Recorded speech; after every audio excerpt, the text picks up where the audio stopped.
There are few areas in life where you find as many mavericks and rebels as in sports. The best athletes in the world often have a knack for being different. Probably that's part of what makes them the best. But even among this different breed, there is one athlete that stands out. At the '74 World Cup final, all players were wearing Adidas uniforms. All except one. Johan Cruyff refused to wear a kit with 3 stripes. It might be the biggest example of player marketing power in history. It was a move that risked his whole career and ultimately changed the way the sports industry works today.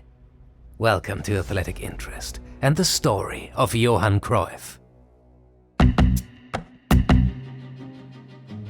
Our story begins in Amsterdam, at the Johan Cruyff Arena.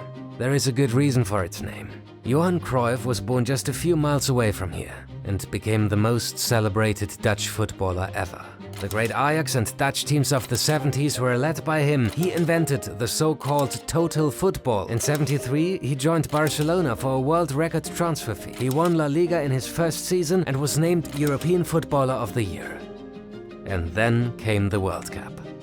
Cruyff had always been somewhat of a football kit maverick. He chose to wear the number 14 whenever possible, although it was very unusual back then to wear any number outside of 1 to 11. But his famous 2-striped shirt that he wore at the World Cup might be the most memorable commercial dispute in football history. You see, the '74 World Cup final between the Netherlands and Germany was not just a clash of opposing football philosophies. It was also the meeting of 2 teams wearing Adidas uniforms. 2 teams, minus 1 stubborn Dutchman. Cruyff had removed 1 stripe from his shirt, and Adidas was not happy about it at all.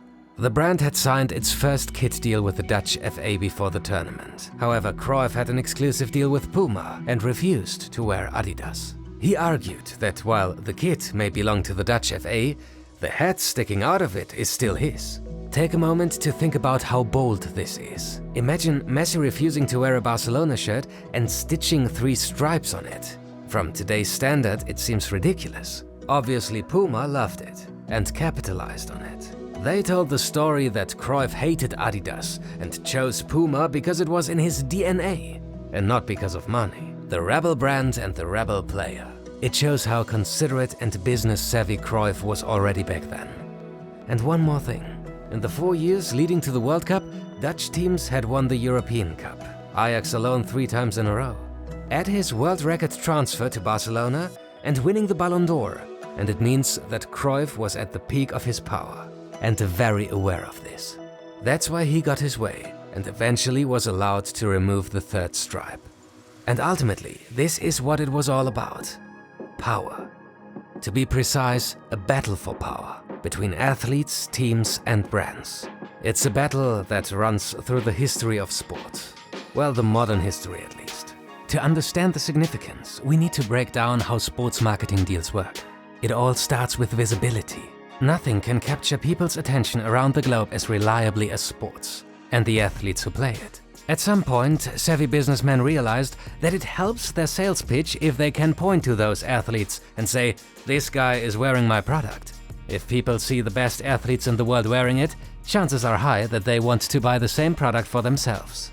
And that's just the most straightforward marketing effect. Brands also want to simply associate themselves with the best athletes and what they stand for. Even if it doesn't immediately affect their sales, it helps build their brand.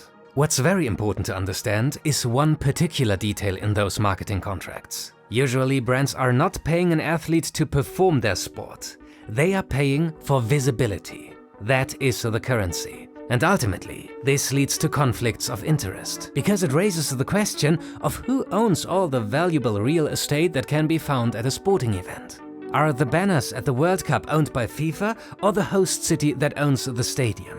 Is the interview wall owned by the broadcaster or also by FIFA? And what about personal stuff? Who owns the right to the shirts, shoes and underpants? All these questions eventually need to be settled in contracts and court cases. And since the sports industry is still comparatively young, there are some hilarious stories to tell. Because everyone wants to spread a different message. Some belong to Jesus, some want you to keep calm, and some are asking serious questions. There is a long-standing tradition at Arsenal that the choice of the captain to wear long or short-sleeved shirts must be replicated by the rest of the team. This is a directive Arsenal players have respected since the 1920s, until Mathieu Flamini decided to take a pair of scissors to his shirts. It gets even more controversial when players and brands combine their forces. Like Ian Wright with this Nike-sponsored goal celebration. And what's up with players thinking they are superheroes? In 2017, Aubameyang celebrated in a mask to promote the Nike campaign The Masked Finisher. Dortmund bosses were furious, calling the behavior unworthy of a big corporation and fined Aubameyang with 50,000 euros. Because Dortmund is sponsored by Puma. All these disputes are just regarding shirts and masks. We didn't even get started on shoes. We'll save those stories for another video, but here's a little appetizer. Stan Bowles of the Queen's Park Rangers. In 1974, Bowles had been selected for England and ready to collect his £200 bonus from his boot supplier Gola. However, before the game, he was approached by Adidas to wear their boots for £250. So Bowles did the only logical thing. He played with a Gola boot on one foot, an Adidas boot on the other, and £450 in his back pocket. Even among those crazy examples, Cruyff has the ultimate power move. His two-striped shirt showed how business-savvy, strong-minded and powerful Cruyff was at his prime. But it's likely that we will never see something similar again. The fact that he was allowed to remove the stripe and Aubameyang was fined by Dortmund for wearing a Nike mask shows how times have changed. Back in the day, Cruyff could get away with that extra treatment. Nowadays, he wouldn't even be allowed to leave the dressing room.